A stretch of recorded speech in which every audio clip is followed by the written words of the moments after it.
Hello అండి, అందరికీ నమస్తే. ఓడిఎన్ కిచెన్స్కి స్వాగతం అండి. ఈరోజు ఏంటంటే చిక్కుడుకాయ కర్రీ చేస్తున్నానండి, టొమాటో కాంబినేషన్లో. మీరు కూడా ట్రై చేయండి, చాలా బాగుంటుంది. ఫస్ట్ అయితే చిక్కుడుకాయని సగానికి కట్ చేసుకొని పక్కన పెట్టేసుకోండి. తర్వాత టొమాటో ముక్కల్ని 3 తీసుకొని ఒకసారి కడిగేసుకొని సగానికి కట్ చేసుకొని మిక్సీ పట్టేసుకోండి. తర్వాత ఒక 2 ఆనియన్ కట్ చేసుకొని ఒక 4-5 పచ్చిమిర్చి కూడా కట్ చేసుకొని పక్కన పెట్టేసుకోండి. ఇప్పుడు స్టవ్ మీద కడాయి పెట్టేసుకొని ఆయిల్ వేసుకున్న తర్వాత పోపు దినుసులు వేసుకోండి. అవి కొంచెం చిటపటలాడాక కరివేపాకు కూడా వేసుకోండి. చూడండి, ఆవాలు, జీలకర్ర, పచ్చిశనగపప్పు సరిపోతుందండి. ఒక ఎండుమిర్చి కూడా ఒక 3-4 వేసుకోండి. తర్వాత అది కొంచెం చిటపటలాడినప్పుడు కరివేపాకు కూడా వేసుకొని అవి కొంచెం వేగాక ఆనియన్స్ వేసుకోండి. చూడండి, 2 ఆనియన్స్ సరిపోతాయండి. తర్వాత పచ్చిమిర్చి కూడా వేసుకొని ఒకసారి కలిపేసుకోండి. తర్వాత పసుపు, ఉప్పు వేసుకోండి.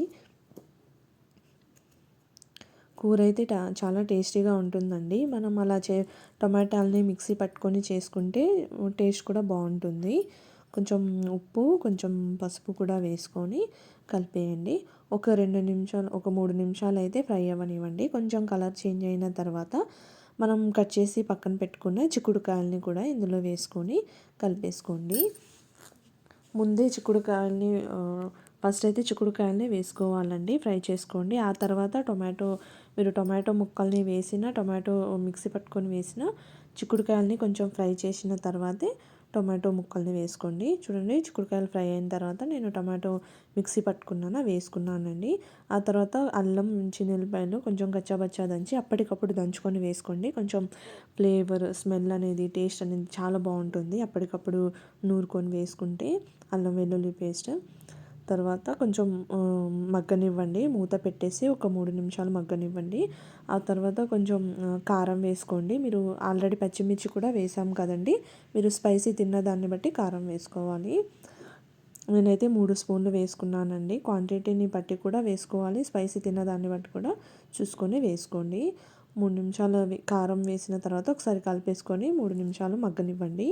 అలా మగ్గిన తర్వాత మూత తీసేసుకొని కొంచెం ధనియాల పౌడర్ కూడా వేసుకోండి. మీ దగ్గర కొబ్బరి పౌడర్ వేసుకోవచ్చండి, ఆ టేస్ట్ కూడా చాలా బాగుంటుంది.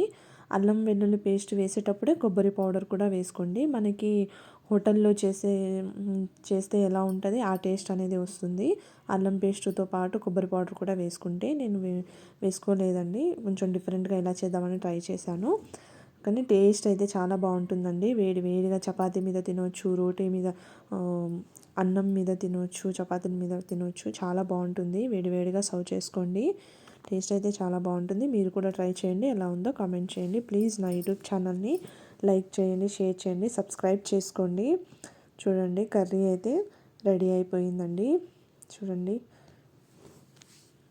గ్రేవీ మనం టమాటో మిక్సీ పట్టుకొని వేసుకుంటే గ్రేవీ కూడా కొంచెం ఎక్కువగా వస్తుంది, కూర కూడా టేస్టీగా వస్తుంది. ఒకసారి మీరు కూడా ఇలా ట్రై చేయండి. చూడండి. Thanks for watching.